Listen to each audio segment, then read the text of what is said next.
તો કેમ છો મિત્રો, ગઈકાલે એક જબરદસ્ત આઈપીઓ ઓપન થયો છે, યુનિમેક એરોસ્પેસ મેન્યુફેક્ચરિંગનો આઈપીઓ। તો મિત્રો આઈપીઓની ડિમાન્ડ ઘણી બધી સારી ચાલે છે। તો આ વિડીયોમાં જાણશું કે આની આટલી બધી ડિમાન્ડ કેમ ચાલે છે। તો આ આઈપીઓ 23 ડિસેમ્બરથી 26 ડિસેમ્બરની વચ્ચે ઓપન રહેશે અને આ આઈપીઓનો આ વિડીયોમાં આપણે રિવ્યૂ કરશું અને જાણશું કે આઈપીઓમાં એપ્લાય કરવું જોઈએ કે ન કરવું જોઈએ, અને કરવું તો લિસ્ટિંગ ગેઇન માટે કરવું કે પછી લોંગ ટર્મ માટે કરવું। તો ચાલો મિત્રો વિડીયોને શરૂ કરીએ। બાકી વિડીયોમાં નવા હોય તો એક સબસ્ક્રાઈબ કરી લેજો ચેનલને, બાકી વિડીયોને એક લાઇક કરી દેજો। તો મિત્રો સૌથી પહેલાં આની જીએમપી જોઈએ તો જીએમપીમાં સારી ડિમાન્ડ જોવા મળી રહી છે। બાકી જીએમપી માત્ર અંદાજો જ હોય છે, કારણ કે એ ફિક્સ ન હોય, એટલે એના પૂરા ભરોસે ન રહેવું।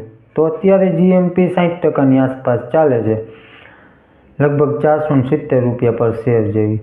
તો જીએમપીમાં ડિમાન્ડ સારી છે। પછી મિત્રો આની એન્કર લિસ્ટ પણ સારી આવી છે। એન્કર ઇન્વેસ્ટર દ્વારા 149 કરોડ રૂપિયા ભેગા કરવામાં આવ્યા છે। ડીઆઈની વાત કરીએ તો મોતીલાલ ઓસવાલ, એક્સિસ, આઈસીઆઈસીઆઈ, ટાટા જેવા મોટા નામો સામેલ છે।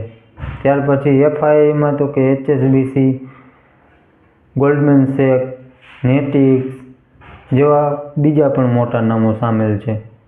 મતલબ એફઆઈ અને ડીઆઈમાં સારા નામો સામેલ છે। નાના સિવાય ઇન્સ્યોરન્સ કંપનીઓ પણ છે। બાકી ઓવરઓલ જોઈએ તો એન્કર લિસ્ટ સારી છે। પછી મિત્રો આ કંપનીની ડિટેલ વિશે જાણીએ તો કંપની 2016માં ઇન્કોર્પોરેટ થઈ હતી, એટલે લગભગ 8 વર્ષ જેવું થઈ ગયું છે કંપનીને પોતાના સેક્ટરની અંદર। અને કંપની જે છે આ મશીનના કોમ્પોનન્ટને એવું બનાવે છે બધું। તેમાં એરોસ્પેસ ઇન્ડસ્ટ્રી હોય, સેમિકન્ડક્ટર ઇન્ડસ્ટ્રી હોય, ત્યાર પછી પાવર જનરેશન ઇન્ડસ્ટ્રી હોય, આ બધી ઇન્ડસ્ટ્રીઓને સર્વિસ આપે છે।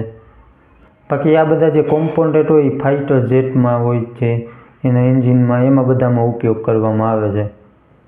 બાકી આ સેક્ટર ડિફેન્સને લગતું સેક્ટર છે, એટલે આની સારી ડિમાન્ડ બની રહી છે। બાકી આનું વધુ પડતું રેવન્યુ એક્સપોર્ટથી આવે છે, લગભગ 97%ની આસપાસ। તેમાંથી 92% તો નોર્થ અમેરિકાથી આવે છે, 5% જર્મની અને 3% છે ઇન્ડિયામાંથી। અને એક નેગેટિવ પોઈન્ટ છે, કારણ કે આનું વધુ પડતું રેવન્યુ માત્ર 2 કસ્ટમરોથી આવે છે, લગભગ 89% જેવું। એટલે એમાં તકલીફ એ પડે કે જ્યારે પણ આમાં કાંઈ તકલીફ પડે, વાંધો પડે એ કસ્ટમર સાથે, તો કંપનીનું વધુ પડતું રેવન્યુ તો ત્યાંથી આવે છે, તો કંપની ઉપર તેની ખરાબ અસર જોવા મળે। ટોટલ આના 26 ક્લાયન્ટ છે 7 દેશોમાં અને વધુ પડતા નોર્થ અમેરિકામાં। ત્યાર પછી મિત્રો આનું ફાઇનાન્શિયલ જોઈએ તો 2022થી 2024 સુધીના આપવામાં આવ્યા છે, અને તેમાં FY25ના 2 ક્વાર્ટરના 30 સપ્ટેમ્બર 2024 સુધીના આપવામાં આવ્યા છે। એસેટ જોઈએ તો મિત્રો દર વર્ષે ગ્રોથ જોવા મળી છે, 56 કરોડથી 509 કરોડ સુધી એસેટ પહોંચ્યા છે, એટલે એસેટમાં 9થી 10 ગણા જેવી ગ્રોથ જોવા મળી છે, એટલે ઘણી સારી વાત કહેવાય। રેવન્યુમાં પણ ઘણી સારી ગ્રોથ જોવા મળી છે, દર વર્ષે 38 કરોડથી 213 કરોડ સુધી પહોંચ્યું છે રેવન્યુ, એટલે લગભગ રેવન્યુમાં પણ 5-6 ગણા જેવી ગ્રોથ જોવા મળી છે। બાકી જે FY25ના 2 ક્વાર્ટર આપ્યા છે તેમાં 127 કરોડ જેવું રેવન્યુ જોવા મળ્યું છે, એટલે એને ગુણ્યા આપણે 2 કરીએ તો એ લગભગ 250 કરોડની આસપાસ આવે, એટલે રેવન્યુમાં ઘણી સારી ગ્રોથ જોવા મળી છે। પ્રોફિટ આફ્ટર ટેક્સમાં પણ ઘણી સારી ગ્રોથ જોવા મળી છે, 3.39 કરોડથી 58 કરોડ સુધી પ્રોફિટ પહોંચ્યો છે, અને પ્રોફિટ માર્જિન કાઢીએ તો 27%ના નીકળીને આવે છે, એટલે ઘણા સારા છે। પછી નેટવર્થમાં વધારો થયો છે। ત્યાર પછી હાથ ઉપર રિઝર્વ 113 કરોડ રૂપિયા છે। કંપની ઉપર દેણાની વાત કરીએ તો 74 કરોડ રૂપિયાનું કંપની ઉપર દેણું છે, પણ કંપની જે આઈપીઓ દ્વારા ફેસ ઇસ્યુ દ્વારા જે પણ પૈસા ભેગા કરશે તેમાંથી 40 કરોડ રૂપિયા દેણું ચૂકવવા માટે કામમાં લેવામાં આવશે, એટલે તો પણ થોડા ઘણું દેણું કંપની પાસે રહી જશે ત્યાર પછી પણ કંપનીનો હાથ ઉપર રિઝર્વ જોઈએ, કંપનીનો પ્રોફિટ જોઈએ, પ્રોફિટ માર્જિન જોઈએ, તો ગમે ત્યારે કંપની પોતાનું દેણું ચૂકવી શકે એની કેપેસિટી ધરાવે છે। તો ઓવરઓલ કંપની ફાઇનાન્શિયલી ઘણી સ્ટ્રોંગ દેખાય છે। બાકી એનો ડેટ ટુ ઇક્વિટી રેશિયો નીકાળીએ તો 0.32નું નીકળીને આવે છે, અને આઈપીઓ પછી હજી થોડો ઓછો થઈ જશે। બાકી આરઓઈ, આરઓસી બંને 50%ની ઉપર છે, મિનિમમ 15% હોય તો સારું કહેવાય, આની તો 50%ની ઉપર છે, એટલે ઘણી સારી વાત કહેવાય। પછી આનો પી પ્રાઇસ ટુ અર્નિંગ રેશિયો 59નો નીકળીને આવે છે, બાકી આના કમ્પેરની કંપનીઓ જોઈએ જેમ કે એમટાર છે, ડેટા પેટર્ન છે, એ બધી આનાથી રેવન્યુ પ્રમાણે પણ મોટી કંપનીઓ છે. આનું રેવન્યુ 200 કરોડની આસપાસ છે. બાકી બીજી કંપનીઓના પીઈ જોઈએ પ્રાઇસ ટુ અર્નિંગ તો 37થી લઈને 146ની વચ્ચે જોવા મળે છે. તો વેલ્યુએશન થોડુંક વધારે સસ્તું લઈને આવ્યું હોત તો વધારે સારું રહે, બાકી મોંઘું પણ નથી. આનો પ્રાઇસ ટુ બુક 31નો નીકળીને આવે છે. બાકી બીજી કંપનીઓનો જોઈએ તો 7.65થી 15.33ની આસપાસ નીકળીને આવે છે. તો પ્રાઇસ ટુ બુક પ્રમાણે પણ વેલ્યુએશન મોંઘી છે થોડીક. પછી મિત્રો આઈપીઓની ડિટેલ જોઈએ તો 23થી 26 ડિસેમ્બરની વચ્ચે આઈપીઓ ઓપન રહેશે. ફેસ વેલ્યુ ₹5 પર શેર રાખવામાં આવી છે અને પ્રાઇસ બેન્ડ 745થી 785ની વચ્ચે રાખવામાં આવ્યું છે અને 19 શેરનો એક લોટ છે. ઇસ્યુ સાઇઝ 500 કરોડની છે, તેમાંથી 250 કરોડનો ફેસ ઇસ્યુ છે અને 250 કરોડનો ઓફર ફોર સેલ છે.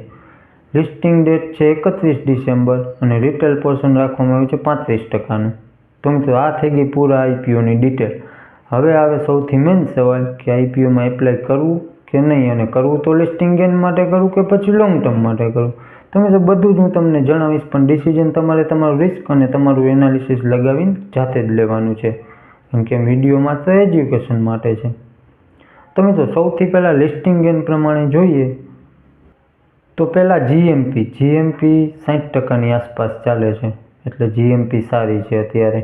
બાકી જીએમપી માત્ર અંદાજો જ હોય છે, તેના પૂરા ભરોસે ન રહેવું. ત્યાર પછી બીજું છે એન્કર લિસ્ટ, તો એન્કર લિસ્ટ પણ સારી આવી છે. ત્યાર પછી ત્રીજું છે વેલ્યુએશન, તો વેલ્યુએશન ઠીકઠાક છે. ચોથું છે આપણું સબસ્ક્રિપ્શન, તો કે સબસ્ક્રિપ્શન હજી ચાલુ છે, બાકી સબસ્ક્રિપ્શન સારા મળે એવી જ ઉમ્મીદ છે. પછી લોંગ ટર્મ પ્રમાણે પોઝિટિવ અને નેગેટિવ બંને જોઈ લઈએ. તો સૌથી પહેલાં આપણે પોઝિટિવ જોઈએ તો કે સેક્ટર સારું છે, ડિફેન્સવાળું સેક્ટર છે, કંપનીના ફાઇનાન્શિયલી કંપની સ્ટ્રોંગ છે, પ્રોફિટ માર્જિન, રેવન્યુ, એસેટ બધામાં સારી ગ્રોથ જોવા મળી છે. કંપનીના આરઓઈ, આરઓસીમાં પણ સારા છે, વેલ્યુએશન ઠીકઠાક છે. બાકી એન્કર લિસ્ટ પણ સારી આવી છે, પ્રોફિટ માર્જિન સારા છે. ત્યાર પછી મિત્રો નેગેટિવમાં જોઈએ તો બહુ કંઈ ખાસ નથી, પણ નેગેટિવમાં જે આના વધુ પડતું એક્સપોર્ટથી રેવન્યુ જનરેટ થાય છે તેમાં પણ પાછા મોટા 2 જ ક્લાયન્ટ છે, એમાંથી 89% જેટલું રેવન્યુ તો તેમાંથી જ જનરેટ કરે છે. એટલે ગમે ત્યારે શું છે કે આ વિદેશ નીતિમાં ફેરફાર થયો કે 2 ક્લાયન્ટમાં કાંઈ તકલીફ પડી ગઈ તો અસર થઈ શકે એની. બાકી તો શું છે ધંધામાં એકબીજાની જરૂરિયાત હોય જ, એટલે એવું તો બહુ ઓછું બને. ત્યાર પછી વેલ્યુએશન થોડીક સસ્તી હોત તો વધારે સારું રહે. બાકી હવે મિત્રો આ ડિફેન્સવાળા સેક્ટરમાં ઘણી કંપનીઓ આવી ગઈ છે ને આમાં પણ કોમ્પિટિશન એવું થઈ ગયું છે ઘણું. બાકી ઓવરઓલ જોઈએ તો કંપની બંને પ્રમાણે સારી દેખાય છે, લિસ્ટિંગ ગેઇન પ્રમાણે પણ અને લોંગ ટર્મ પ્રમાણે પણ. બાકી મારા તરફથી કોઈ એપ્લાય કરવાની કે નહીં કરવાની સલાહ નથી, ડિસિઝન તમારે જ લેવાનું છે. બાકી તમે શું કરવાના છો આપણે કોમેન્ટમાં જણાવજો. બાકી વિડીયો સારો લાગ્યો હોય તો એક લાઇક કરી દેજો. તમારા કન્ફ્યુઝન દૂર થયા હોય તો કોમેન્ટમાં કરીને જણાવજો આપણે. બાકી ચેનલમાં નવા હોય તો સબસ્ક્રાઈબ કરવાનું ભૂલતા નહીં. મળશું નેક્સ્ટ વિડીયોમાં.